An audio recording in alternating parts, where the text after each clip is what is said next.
everyone, my name is Amber, welcome back to my channel. This is my review of House of Earth and Blood or Crescent City by Sarah J Maas. So I realised that this book has been out for 2 years now. Everyone has probably already posted a review for this, at least all Sarah J Maas fans, but I haven't because I only finished it in January 2022, the month that I am recording this. I just wanted to share my thoughts on it because it's a book that I read very quickly given the size of it. I thought it would be interesting to just discuss my experience with it, my thoughts and feelings, and also how it compares to her other series. First of all, I'm going to start off as always with a spoiler-free summary of the book, a very brief one because I don't like to know too much about books myself going into them, so I don't like to tell other people too much just in case you'd rather not know anything. And then after that I will talk about my thoughts and feelings. Again, those will be spoiler free. So in summary, House of Earth and Blood is about a woman called Bryce whose best friend is killed, and Bryce is asked by the governor of Crescent City to look into this murder because there's something a bit more dodgy going on. Bryce has to team up with the governor's employee called Hunt, and you might be thinking this sounds very contemporary so far or like a crime novel, and it kind of is, but also it's featuring fae, angels, demons and various other supernatural creatures, including mermaids, which I think is quite cool. So it's actually an urban fantasy book, which is a little bit different to what Sarah J Maas has done before. I think it worked really well though in that kind of setting rather than doing another epic fantasy book. So that's a summary. Now let's get into my thoughts on the book. I think I'm going to split these thoughts into kind of pros and cons, or positives and negatives, because I haven't made any notes for this book. Normally I make some notes before I do record a review video, but today I haven't. I'm just going to talk about it and see what comes out of my mouth. So this book is incredibly long. My copy is 800 pages, UK paperback. Don't like this cover, by the way. UK, what are you doing? I was intimidated by it. I bought it because I needed to recap it for my recaptions website because the second book is coming out in January, so I thought I should get around to it, but I was a bit scared because of the size of it. And Sarah J Maas over the years has been writing bigger and bigger books. I find that this happens when authors get very big and popular, their editors kind of let them do whatever they want. But to be honest, even though this book is 800 pages, I didn't really have any problems reading it, and once I was past perhaps the 100-page mark, it absolutely flew by. I read this in 5 days while I was also working full-time, so I read it after work and I was really enjoying it. So I guess a pro would be that it's really fast-paced, really easy to read, as all of Sarah J Maas's books are. I had no problems getting into it apart from on the first 100 pages or so, which I'll talk about in a second, but I can see how the size would put some people off because it is an enormous book and you do have to commit some time to reading it. The last 100-200 pages absolutely flew by, and I read those in just a couple of hours once I was already familiar with the world. I do think that the book could have been shorter. Of course, there's no need for any book to be this long. 800 pages is ridiculous, and I think that Sarah J Maas spent way too much time doing world building and character growth. However, saying that, I don't really know what she could have cut out of this book or what she could have condensed. I'm not a writer, so it would have been obviously her and her editor discussing that. I think that most of the world building in here was perhaps a little bit dragged out, but also very necessary for us to understand what kind of situation Bryce was in. The first part of this book takes place when Bryce is about 23-ish, I think, and her best friend Danica is still alive, and then that first part of the book ends with Danica's death or murder. To be honest, that part of the book threw so much world building at me that I was getting a little bit confused with all of the terminology. Not too much, not enough to quit or anything, and definitely not enough to go and research myself. I really don't like doing that with books, but it just felt like a little bit much, and it felt like Sarah J Maas was trying to cram everything in so that she could get to like the juicy mystery bits for the rest of the book. But then again, in the rest of the book she also went into a lot of detail on the world building, so I think maybe it could have just been sort of merged in a little bit better. But that whole first part, which I think was like 150 pages or something, felt like a prologue, which is madness, but it's kind of understandable in such a big book. Like I said, I don't read synopses for the backs of the book, so I actually found Danica's murder and death quite shocking, both in that it happened so quickly and also in the way that it happened. I'm not going to go into any detail there because I think it's probably good for you to know that Danica dies, yes, but also go into it not knowing how, because the scenes in which Danica dies, or is dying, are kind of brutal. Obviously it ties into the whole mystery of the book, so I don't want to say too much. I said I was going to separate this video into pros and cons, but I don't think I've really done that so far. This is just kind of me rambling, so I'm just going to carry on and do that. In terms of the characters, Bryce was all right. I have no problems with her. I did quite like following her through her journey, and she's definitely someone that I would like to root for in the future. I think I could probably become a bit more attached to her in the future because in this book she was just kind of your average urban fantasy protagonist with no powers. She's half human, half fae, and while she does have like better hearing and senses than normal humans, she didn't have any other magic, so she didn't really stand out in that way. I mean, she stood out because she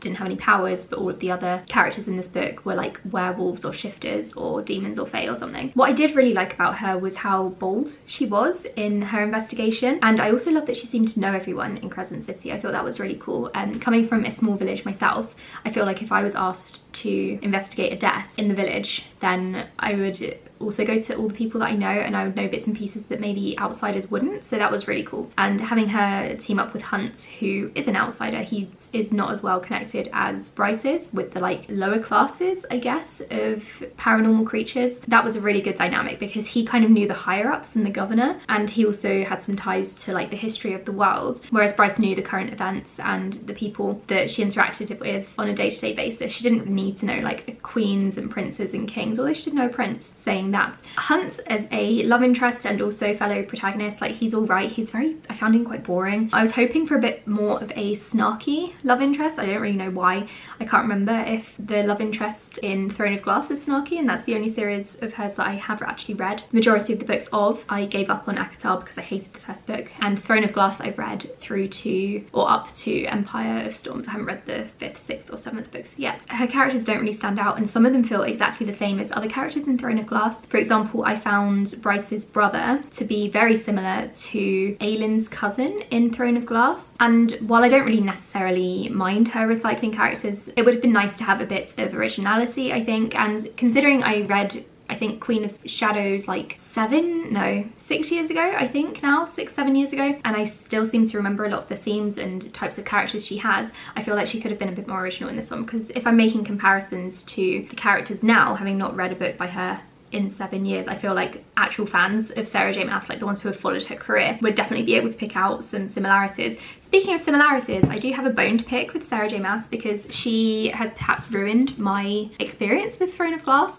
So I noticed in this book, well no, let me go back. So Throne of Glass, I read it when it first came out. I followed the series up until book 5, like I said. I stopped reading the series in 2015 just because I stopped book blogging and booktubing for a bit, and then all my friends sort of dropped off as well, and we would read all of these books together and we were getting on the hype. My closest friend was part of Sarah J Maas's street team for Throne of Glass, so I was quite like heavily involved in this series. Because of that, I do have some Throne of Glass merch, and I do have some Throne of Glass moments that mean a lot to me because I did discuss it with my friends and we bonded over it all together. And so I do have a couple of favourite quotes from Throne of Glass. One of them being, "She was the heir of ash and fire and she would bow to no one." The second one being, "She was the daughter of so and so and she would not be afraid." Both of those lines are replicated in this book almost word for word. I didn't actually save the page because I was too angry to come out here and get my post-it notes, but I think if I do end up tabbing this book or something, or maybe I could just look up quotes actually on Goodreads and save them. But I'm very, very annoyed that she recycled 2 of my all-time favourite quotes that were absolutely epic in Throne of Glass.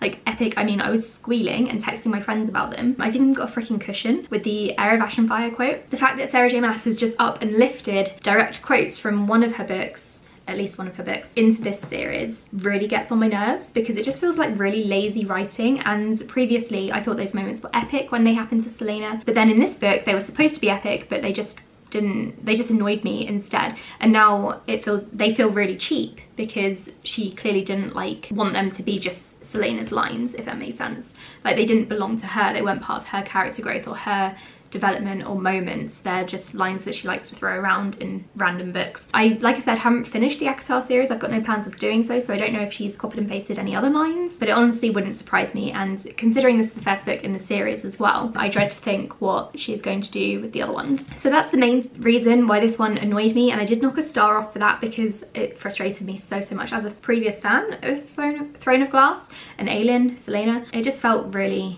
unnecessarily cheap and I didn't like it. I was actually complaining to my boyfriend who hasn't read the series, but he kind of, I think he got how frustrated I was. That said, I do want to finish the Throne of Glass series. I want to do a full reread and finish it off finally. I'm worried that I'm not going to look at it with the same lens as I would have before reading this because she has used so many lines from her first series in this one.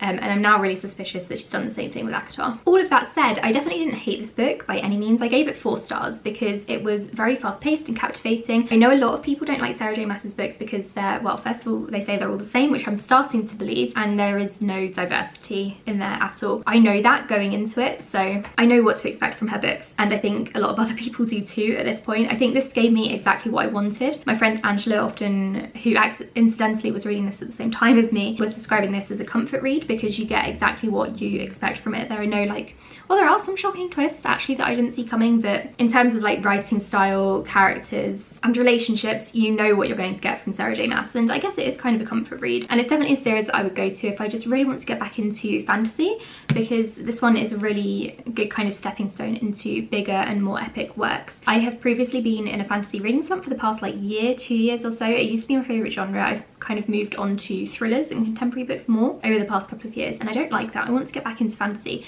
but it's been intimidating me. So now that I've read this massive chonker of a book, I feel like I can read fantasy again, because this was such a good, like I said, stepping stone, and it's so simple and so easy to read that I flew through it, and now I feel like I can go on to bigger and better things. So that's the reason I gave this one 4 stars. It's definitely not the best book I've ever read. It doesn't even compare to some of the other 4-star books that I have read recently. On its own, it's its own kind of 4-star book, I think. It wasn't boring in any way. I more than just liked it because I feel a little bit invested in this world building and in some of the characters, which is good. Not so much the main relationship because, like I said, it's just boring. I'm half expecting Sarah J Maas to introduce another really good relationship like halfway through this series, like she did with Throne of Glass, but Hunt was just kind of dull, so I have to accept that. So I do think this one is a good book if you go in knowing what you're going to get and you're not expecting too much from it, because no one goes to Sarah J Maas for the diversity or well-written characters or anything award-worthy. It's just a fun time is what I'm trying to say, and so I gave it 4 stars. I would recommend it if you want to get into urban fantasy, particularly more fantasy